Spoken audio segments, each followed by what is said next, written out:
Praise the Lord. இன்றைய மன்னா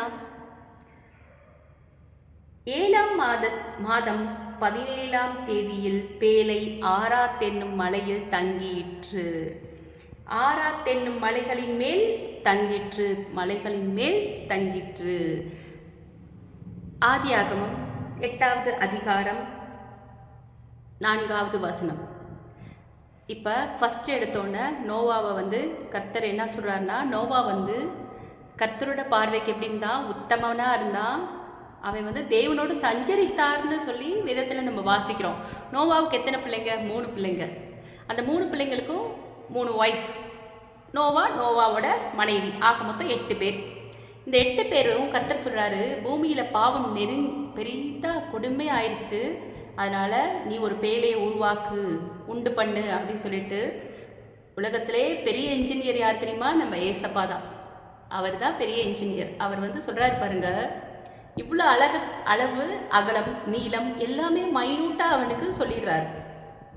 அவன் பூமியில் அவன் உட்காந்து உருவாக்குறப்ப எல்லா ஜனங்கள் எல்லாத்தையும் பார்த்துட்டு இருப்பான். ஒரு பேலையை எடுத்துகிட்டு அகலம் எல்லாம் எடுத்து நீளம்லாம் எடுத்து அளவு செஞ்சு அவன் அந்த மாதிரி அவன் உருவாக்குறப்ப அவன் நிலைமை என்ன? வெறும் ஒரு தரையில் உட்காந்து, ஒரு மண் தரையில் உட்காந்து அவன் என்ன பண்ணிகிட்டு இருப்பான்? செஞ்சிகிட்டு இருப்பான். அதான் அவனோட வேலை. கர்த்தர் கொடுத்த வேலையை அவன் செய்கிறான். செஞ்சதுக்கப்புறம் என்ன பண்ணான்? பேலையே இது மாதிரி 3 அறை இருக்கணும், அந்த 3 அறைக்கு பக்கத்துலேயே கதவு வை அப்படின்னு இவ்வளவும் அவர் சொல்லிடுவார், இன்ஜினியர் சொல்லிடுவார். அதே மாதிரி என்ன பண்ணுவான்? அவனும் வேலையை உண்டு பண்ணுவான். உண்டு பண்ணதுக்கப்புறம் தன்னோட மனைவி, அவனோட பிள்ளைங்க, மருமகள் எல்லாருமே உள்ளே பிரவேசிப்பாங்க. அது மட்டும் இல்லாமல் ஜந்துக்கள் எல்லாத்தையும், எல்லா மிருகங்கள் பறவைகள் எல்லாத்துலேயும் ஜோடி ஜோடாக உள்ளே ஏற்று அப்படின்னு சொல்லுவார். நான் அழிக்க போகிறேன் அப்படின்னு சொல்கிறப்ப எல்லாத்தையும் ஏற்றிட்டு லாஸ்டில் ஒரு வசனத்தில் வரும், கர்த்தர் கதவை அடைத்தார் அப்படின்னு வரும். கர்த்தர் கதவை அடைத்தார். ஆதியாகமம் 7வது அதிகாரத்தில் 16வது வசனத்தில் இருக்கும், கர்த்தர் கதவை அடைத்தார். அவர் அடைத்தா யாராவது திறக்க முடியுமாங்க? முடியவே முடியாதுங்க. என் வாழ்க்கையில் எனக்கு இந்த பிரச்சனையிலேருந்து என்னால் வெளியில் வர முடியல, எனக்கு இந்த கதவு அடைப்படவே முடியல, இந்த கதவை அடைக்கவே முடியலன்னு நினச்சிட்டு இருக்கீங்களே தெய்வ பிள்ளை, உண்மை பார்த்து தான் கர்த்தர் சொல்கிறாரு, கர்த்தர் கதவை அடைத்தார். அவர் அடைச்சதுக்கப்புறம் யாராவது ஒருத்தர் திறப்பாங்களா? திறக்கவே முடியாதுங்க. அவர் அடைத்தா திறக்கிறதுக்கு வழி வாய்ப்பே கிடையாது.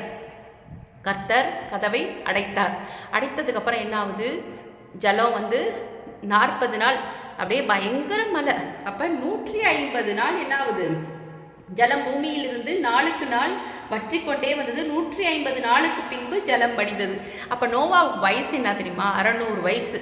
அதாவது இந்த டைமில் அவனோட வயசு 600 வயசு போட்டிருப்பாருங்க. ஜலப்பிரயாணத்தின் பூமியின் மேல் உண்டான போது நோவா 600 வயதாக இருந்தான். அப்போ 600 வயது நிரம்பானா அவன் கர்த்தருக்காக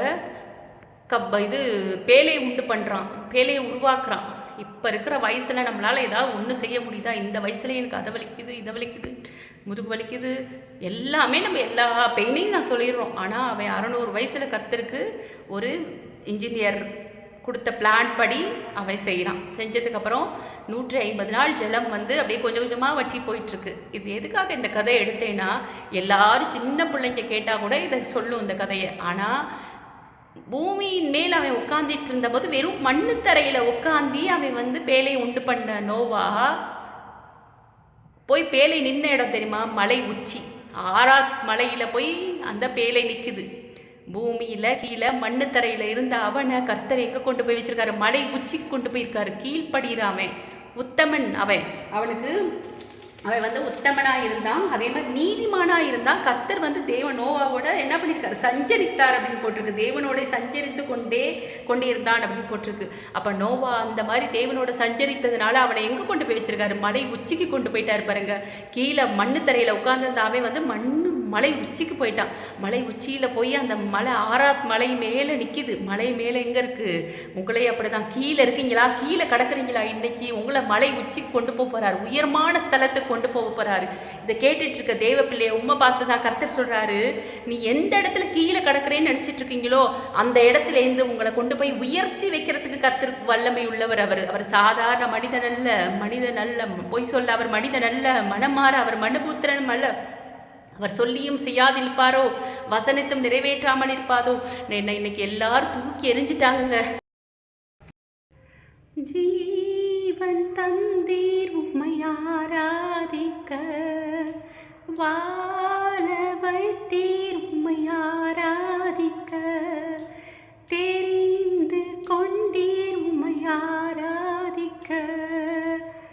நீரே நிரந்தரமானவர், நீரே கணத்துக்குரியவர், நீரே மகிமைக்குரியவர், உம்மை ஆராதிக்க. நீரே நிரந்தரமானவர், நீரே கணத்துக்கு பாத்திரர், நீரே மகிமையுடையவர், உம்மை ஆராதிக்க.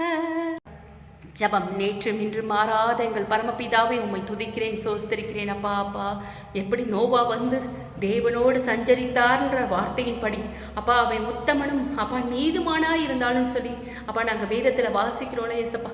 இந்த வார்த்தைகளை நீங்கள் ஆசீர்வாதத்தை கொடுத்த கிருபைக்காக நன்றி செலுத்துக்கிறேன் அப்பா. இதை கேட்டுக்கிட்டு இருக்கும் போதே அவங்க எப்படி பேழையை நீங்கள் அடைத்தீர்களோ அதே மாதிரி அடைக்க முடியாத எந்த விஷயத்துக்காக அவங்க தவித்து கொண்டிருக்கிறாங்களோ எனக்கு தெரியாது ஏசப்பா. இன்று நீங்கள் அப்பா அந்த காரியத்தை அடைக்கணும் இயேசுவின் நாமத்தினால ஏசப்பா. அப்பா அன்று எல்லாரையும் உள்ள விட்டு மிருக ஜீவன்கள், நோவாவின் மனைவி, பிள்ளைகள், மருமகள், அப்பா எல்லா மிருக ஜீவன்கள் எல்லாத்தையும் உள்ள விட்டு கதவை எப்படி அடைத்தீர்களோ அதே மாதிரி இங்கே அடைக்க முடியாத என்ன பிரச்சனையை கொண்டு கேட்டுக்கொண்டுட்டு இருக்க தேவ பிள்ளையே உண்மை காரியத்தில் கர்த்தர் இன்னைக்கு அடைக்க போறாரு. அதே மாதிரி கீழே பூமியில் அப்பா ஒன்றுமே இல்லாத தரையில் உட்காந்துட்டு அப்பா பேலையை செய்தால ஏசப்பா. அவன் செய்கிறப்ப எத்தனை பேர் போயிட்டு வந்துட்டு இங்கே பாரு பேலையை செஞ்சுட்டு இருக்கான் பாரு, இவன் ஒரு லூஸ் பய அப்படி இப்படின்னு சொல்லி எவ்வளோ திட்டிகிட்டு இருப்பாங்க அவனை. அப்பா எவ்வளோ திட்டையும் எதையுமே அவன் காதில் வாங்காமல் நீங்கள் சொன்ன அளவுக்கு அவன் பேலையை செஞ்சு உருவாக்குனாலே ஏசப்பா.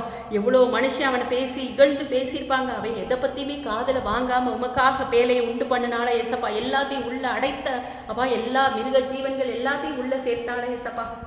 அவனை எப்படி நீங்கள் வந்து அப்பா தரையிலிருந்து மண்ணில் இருக்கும்போது பூமியை பார்த்திருந்த அவனை கொண்டு போய் மலை உச்சியில் கொண்டு போய் மலை மேல் உள்ள பட்டணத்தில் அவனை கொண்டு போய் ஆசீர்வதிச்சிங்களே ஏசப்பா. இதை கேட்டுகிட்டே இருக்கும்போது நான் கீழே கிடக்கிறேன், என் வாழ்க்கையில் ஒன்றுமே பண்ண முடியல, நான் இப்படியே இருக்கிறேன், என் சூழ்நிலை தானா, என்னால் மாற்றவே முடியாதா, நான் இப்படியே தான் இருப்பேனான்னு சொல்லிட்டு இருக்கே தேவ பிள்ளையை உம்மை பார்த்து தான் கர்த்தர் சொல்கிறாரு, உன்னை மலை மேல் உள்ள பட்டணமாய் மாற்றுவேன்னு சொல்லி சொல்கிறாரு. கர்த்தர் வாக்குரைக்கிறார். அப்பா அந்த வார்த்தையை நிறைவேற்றி அவர் முடிப்பார். அவரால் முடியாத காரியம் ஒன்றுமில்லை. உமக்கு தான் இந்த வார்த்தை அப்பா, அதை அப்படியே விசுவாசத்தோட ஏற்றுக்கொள்ளுங்க. இன்று உமக்கு ஒரு அற்புதம் நடக்கும், இயேசுவின் நாமத்தினால நடக்கும். இந்த கேட்கிறப்பே ஒரு வல்லமை இறங்கி வரும் இயேசுவின் நாமத்தினாலே. அப்பா கேட்கிற எல்லாரையும் ஆசீர்வதிக்க வழி நடத்துங்க. மீட்பர் இயேசுவின் மூலம் வேண்டிக் கொள்கிறேன் பிதாவே, ஆமென்.